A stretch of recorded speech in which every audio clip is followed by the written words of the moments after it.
Welcome back, listeners, to another episode of Susan Lopresti Wellness, Mind, Body, and Soul, the podcast where we explore the highs, the lows, and everything in between when it comes to a woman's life, her health, and all aspects of navigating the midlife landscape. I'm your host, Susan Lopresti, and I'm super excited, and I know that I say that a lot, but I'm really excited about today's guest. I have Elizabeth Lockhart with me, and let me tell you a little bit about Elizabeth. A near-death experience when she was 5 years old. She almost drowned. And this inspired a spiritual openness within her that has persisted throughout her lifetime. She holds a BS in medical technology and worked as a medical technologist in clinical laboratories for over 30 years. Yet she always yearned to work with people more directly and deeply in a healing capacity. And after reading Dr. Michael Newton's Journey of Souls and Destiny of Souls many years ago, she knew that she had to learn how to conduct life. It was a calling in 2013 when she trained for transpersonal hypnotherapy and past life regression therapy with Paul Aurand, which he is an MHT of Holistic Healing Center in New York City. She is an AICT certified hypnosis, seeking a strong foundation for this work. She earned an MS in clinical mental health counseling from the University of Southern Maine, and she's also a national certified counselor. Many clients who come to see her are seeking guidance regarding their life purposes, support with grief, and other struggles, such as stuckness or life transitions, finding meaning, and other issues, including simple curiosity. So after practicing Reiki for 13 years, she completed a yearlong apprenticeship with Patricia Keene and became Traditional Reiki Master teacher, fulfilling her heart's dreams. And she also trained with Michael Newton Institute and is certified as a Life Between Lives therapist. She's apprenticed as a sound healing practitioner with Kalee Coombs of Vibrations of Joy and offers elements of sound in sessions as well as aromatherapy using doTerra, pure essential oils, and crystal mineral therapy as guided. She serves as the chief editor of the Newton Institute Stories of the Afterlife quarterly journal from 2018 to 2020. And without further ado, let's welcome Elizabeth Lockhart. Elizabeth, thank you so much for being here with me. Absolutely. I don't mind a bit. Let's get started with how you came into this work. Well, when I was 5, I drowned and I had a near-death experience, and it was really so beautiful and peaceful. It always stayed with me, and there was always a spiritual openness within me.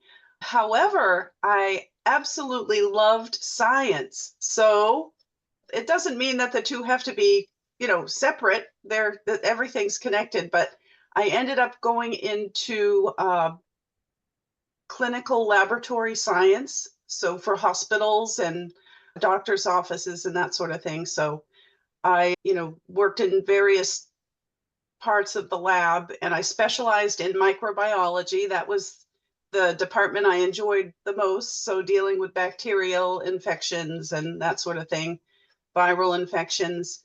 Then about 30 years into it, I felt this kind of pull, tug, like I was getting repetitive motions in my body, and they were really unpleasant. In fact, I still suffer from a lot of them today. So in my 50s, someone had given me a book. Well, actually, a couple of books. One book was Many Lives, Many Masters by Brian Weiss about past lives. And the one that really moved me was Journey of Souls by Dr. Michael Newton. The reason that one moved me so much was he didn't just explore past lifetimes. He went into the soul realm, or what happens next in between our lives. It was extremely interesting. I felt a calling.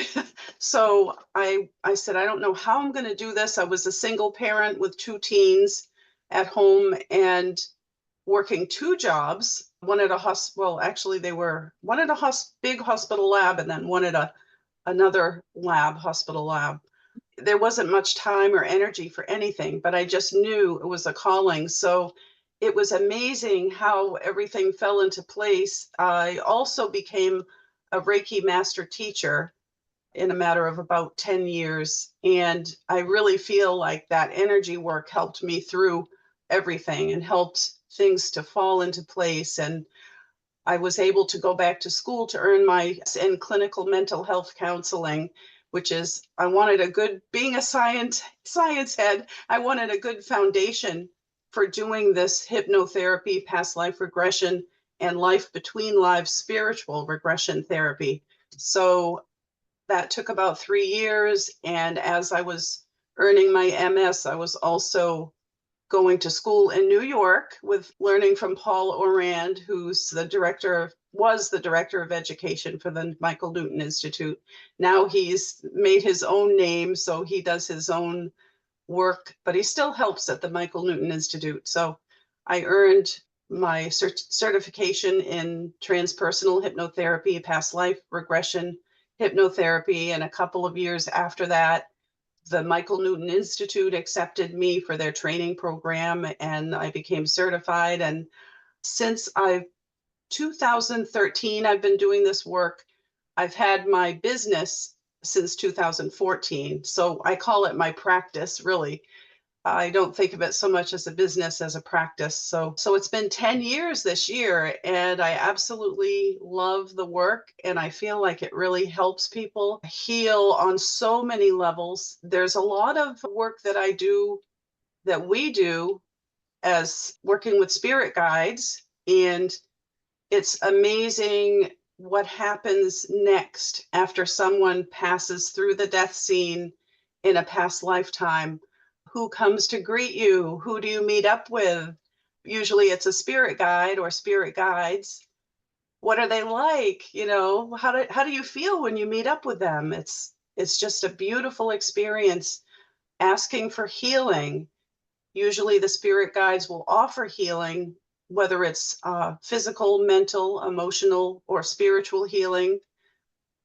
And a lot of times clients will meet up with past loved ones.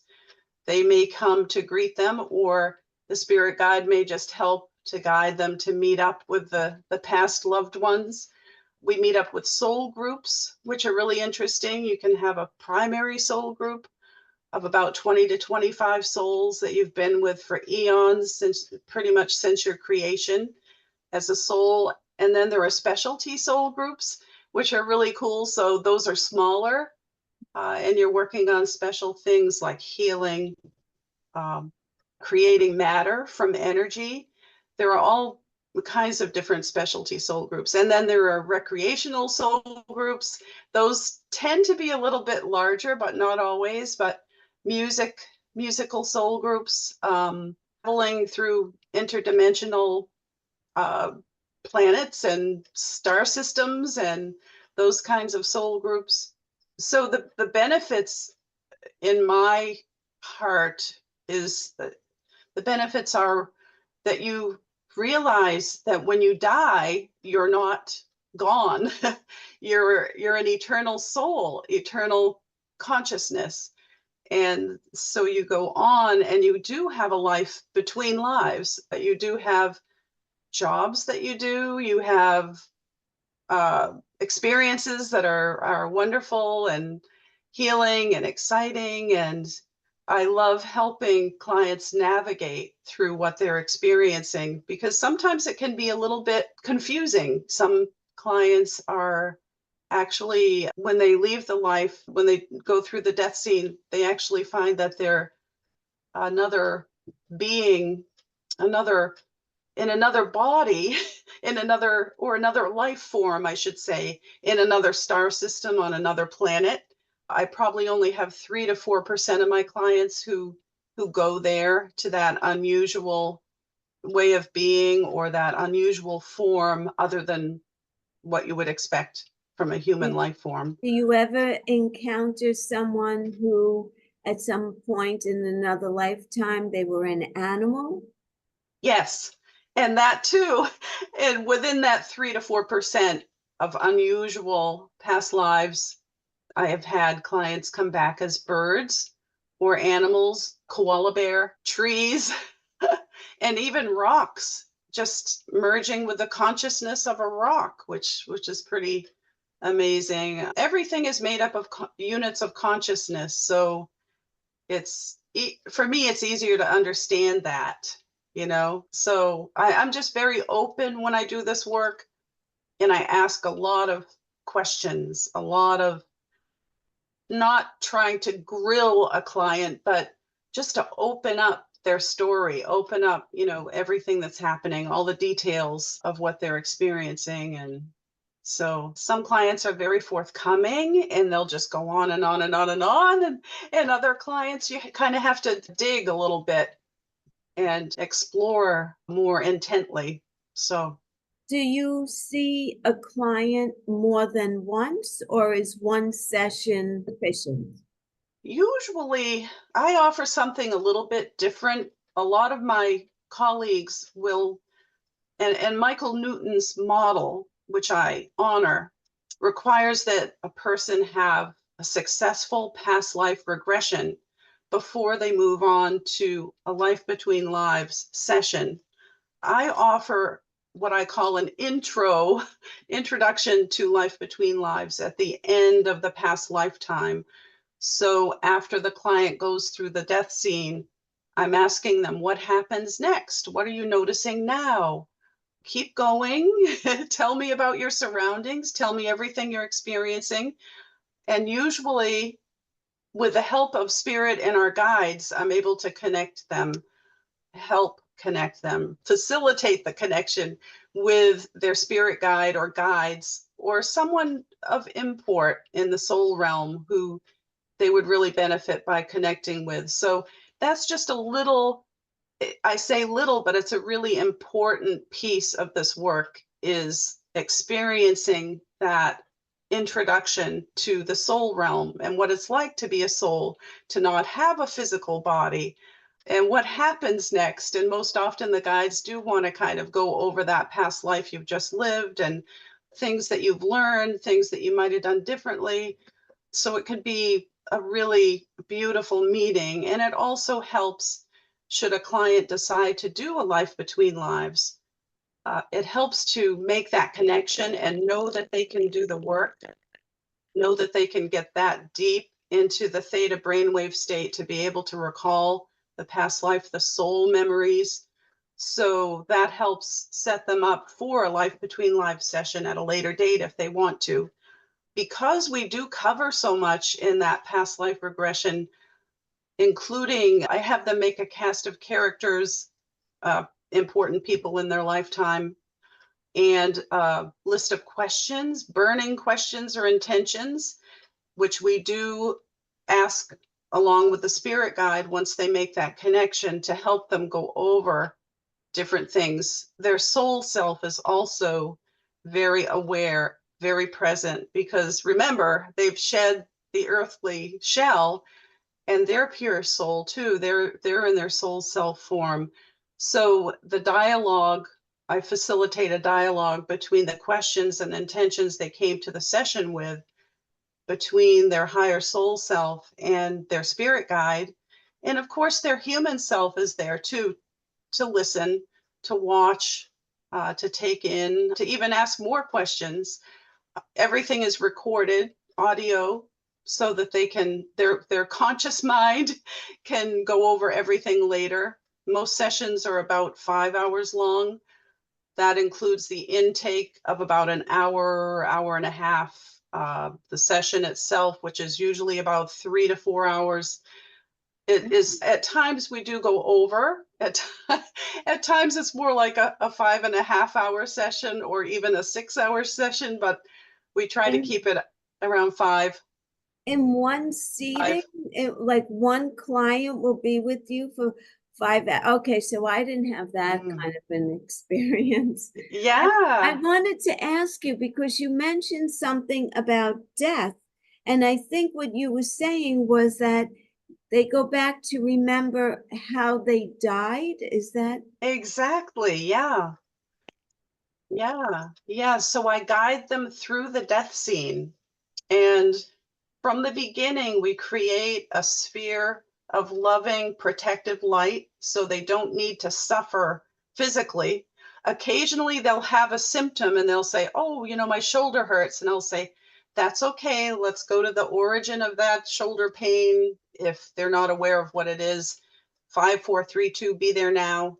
Tell me what's happening. What are you noticing? And remember that sphere of protective, loving light. You can view everything safely and objectively from behind that shield of light. So you don't need to suffer. You've already been through this. Don't need to go through it again. So there they are in that sphere of light, describing everything that's happening on a battlefield, for example, someone stabbing me in the shoulder with a bayonet. Or so the shield of light really helps us observe and process the death scene from that past lifetime. And I just keep guiding them through, what happens next? Tell me what you're noticing now. Is there anyone you wish to reach out and comfort before you leave Earth's plane?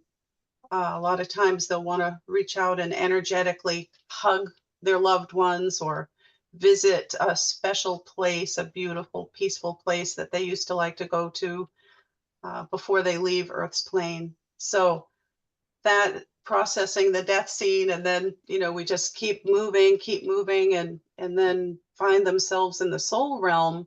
Usually there's light, a beautiful white light. Sometimes it can be very bright, sometimes kind of soft and diffuse.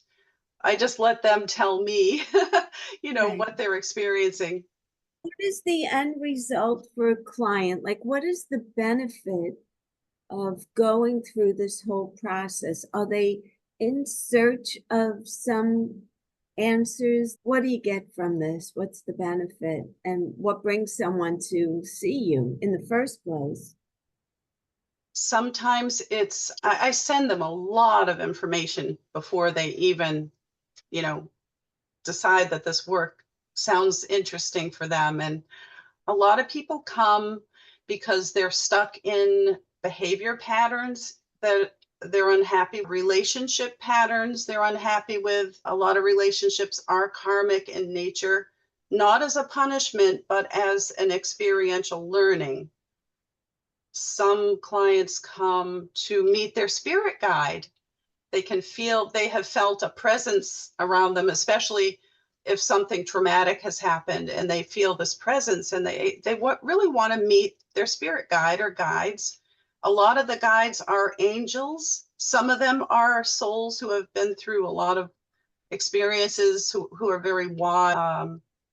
These beings are very comforting and help them sort things out. Some clients come because they've lost a loved one, so this can really help with grief. I myself lost my son at 30 and my mother too young, and she was my person. So I myself really benefited from meeting up with them in the spirit realm and seeing it, feeling, experiencing where they were at, what they were doing, how they were feeling. And it was very beautiful and very healing. So that is often something that happens, losing a loved one. That I could totally see. Yes. Yeah. Yeah. So, and also healing. I mean, this work is therapeutic. That's why they call it hypnotherapy. Right. It can be very healing insights, gaining higher perspectives, understandings, insights into things in your current lifetime, how they may relate to a past lifetime. Maybe there were decisions that you made in past lifetimes that have not been for your highest and best. So you'd like to maybe go back and check those out. And perhaps that helps you have a better approach in this lifetime when you're making decisions. Right. I always just say the potential for physical, psychological, emotional, and spiritual healing through this whole process is immense. So Yeah. a lot of people do come back for the full Life Between Lives session after they've had a successful past life and intro to Life Between Lives. And they navigate the spiritual realm. And one of the most interesting phenomenon is they explore what their job is in the soul realm. How do I spend my energy? What sorts of things am I doing on the other side? Because we only bring a percentage of our soul energy into any incarnation. So while I may have 40% of my soul energy in this body, there's 60% in the spirit realm. And what is that 60% doing?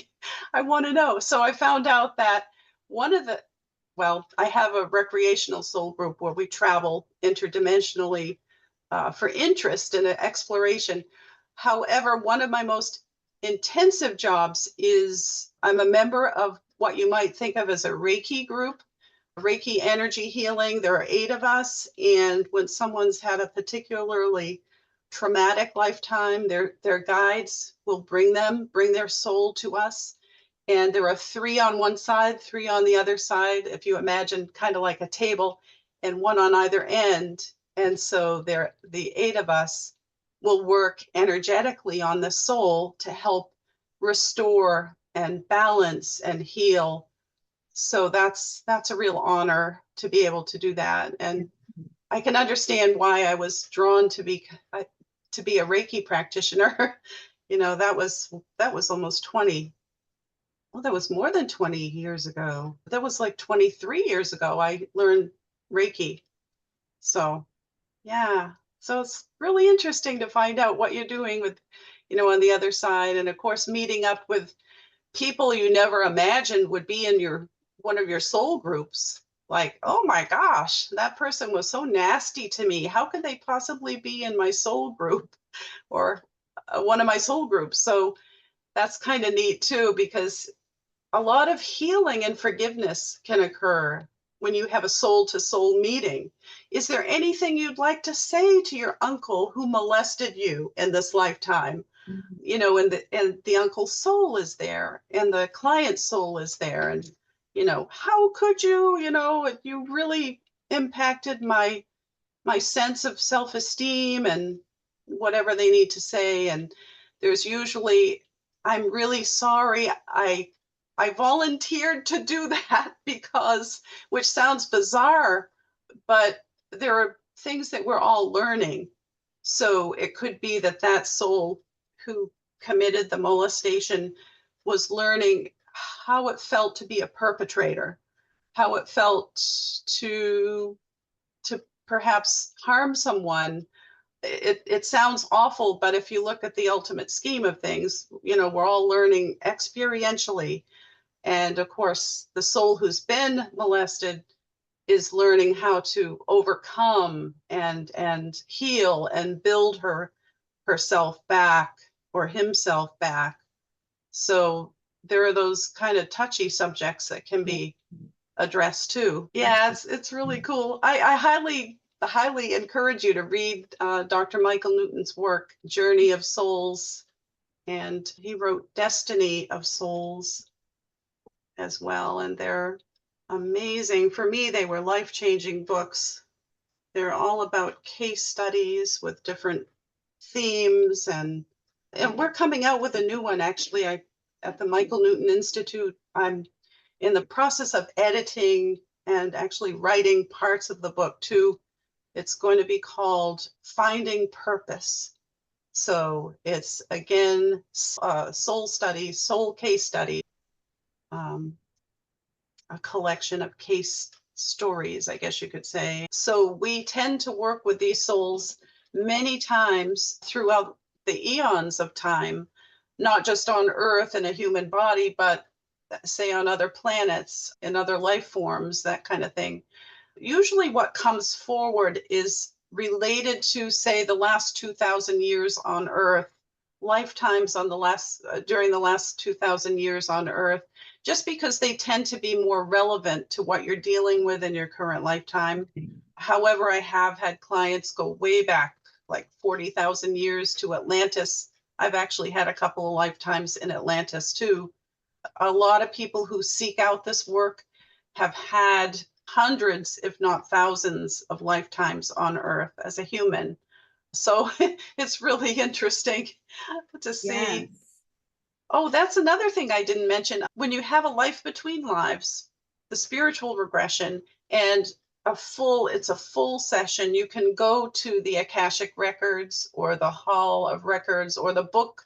You can access your book of life, which is amazing. And it's like an energetic book. Uh, you may see or feel a book because you can relate more in your current life. You can relate more to a book. And yet it's very energetic. You sink into the pages. Say if you're looking for a certain theme that's been bugging you from, just, I'm so selfish. I really wonder, why am I so selfish? So that may be your intention, have I had other lifetimes where I've been really selfish? Or so you can sink into that energetic book, or AKA Akashic record, and experience yourself. It's amazing because you actually find yourself in another lifetime as another person or life form, or you can sink right into it, and you're there. You experience yourself as being there, noticing the surroundings and and feeling the body that you're in. And it's very much like a past life regression, except it's more, expansive. So yeah, that's pretty cool. A lot of times we have lessons that we're teaching each other and learning from each other, and soulmates help us sometimes in really beautiful, positive ways, and other times in really horrible ways. Um, for example, you may have a parent who's just been terribly abusive and withholding, unsupportive, and the soul is trying to teach you to become more independent and build your self-esteem by yourself, for yourself, and set boundaries, that sort of thing. Maybe you've had lifetimes where boundaries were too difficult for you to set. And so this soulmate is helping you learn to set boundaries. That happens a lot. So That there are no, possibly could be. I mean, that possibly could be it. Okay.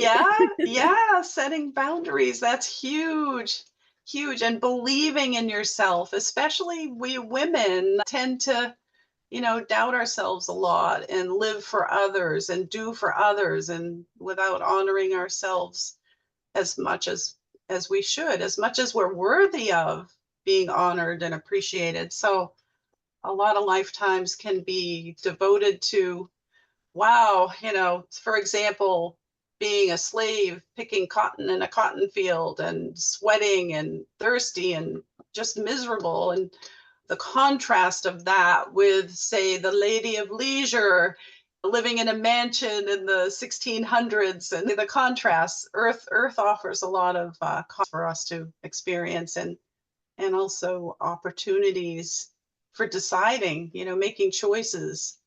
So it's pretty cool. Yes, yes, absolutely. So where people can find you. Okay, so the way to contact me, my practice name is Mariposa Hypnotherapy, and the email, of course, is Elizabeth at mariposahypnotherapy.com. I have a website that's mariposahypnotherapy.com. A lot of times the Wix website wants you to contact me through the website, but that does not work very well for some reason. So it's best to email me. And my information for my phone is on my website. Also, it's 207-423-1891. So that's email is really the best because sometimes I'm just on the fly. Yes. So, So I will put all of your information in the show notes as well, all the links. okay, And great. I yeah, offer virtual sessions as well. And the perfect. virtual sessions are perfect, especially for the person who, I work overseas sometimes with Poland or Ukraine or UK or because people can stay in their own environment. There's no traveling involved. They can really sink into their just their comfort zone. I'm home, I don't have to travel. So the sessions are just beautiful. They work really beautifully online. So just to reassure, some of those have been just amazing. Well, I'm honored that you would like to do this, to use this as a podcast. That's really exciting. Absolutely. I'm all about alternative healing modalities, and Mm, certainly one of those modalities that I've been wanting to talk about. So I appreciate you coming on, Elizabeth. Thank you so much. thank you as well. Thank you, everyone, for joining. I appreciate each and every one of you. If you enjoyed this episode, kindly share it out with your friends and your family and anyone who you think would benefit from listening to this episode. Also, go to my show notes, and that's where I'll have all the information on how you can get in touch with Elizabeth and schedule your session with her. And until the next time, I just want to say thank you again for listening. I appreciate each and every one of you. Until the next time, be well, stay happy, and bye for now. Take good care, everyone.